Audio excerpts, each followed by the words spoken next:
هذه هي الكرفان اللي غنعيش فيها اكثر من 15 يوم، وهذا الباب كل نهار غتفتح في وجه مدينه مغربيه مختلفه. هنايا غادي ننعس، هادو هما الدروج اللي غنطلع بهم البلاصتي. ايوا الله على راحه، تصبح على خير. وهنايا فين غنتفرجوا في الماتشات والاخبار. الطابله ديال الماكله اللي حتى هي كترجع ناموسيه، وفيها هاد الشرجم اللي كل مره كتبدل المنظر، بحر الجبل الطبيعه، وحتى بلاصه ديال النميمه مع الاصدقاء. اما هادو البلاكارات فين تخبع الثروه ديالك، تخبع الفلوس، تخبع الحوايج.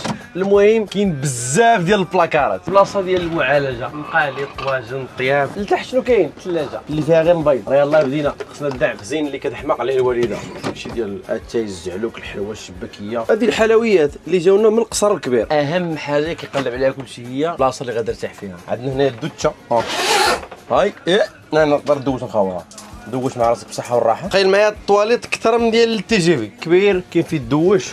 وشوف الطابعه منك للسماء. تخيل معايا كتصبح على هاد المناظر، وحتى لو عندك الضياف عندك صالون كبير فين نريحوا المسؤولين، نريحوا الناس، النساب. شرجم كبيره من هنا وشرجم كبيره من هنا. وبهذا الكرفان ان شاء الله غنزوروا بزاف ديال البلايص في المغرب، شمال، الجنوب، الشرق. ان شاء الله عندنا 15 يوم عامره في هذا المكان. خلوا لي في التعليق شكون من البلايص اللي خصكم تزوروهم، المدن، البحور، التشور، القبائل. عندنا منزل متنقل غنمشيو به لكل شيء. راحي ضيوم، راحي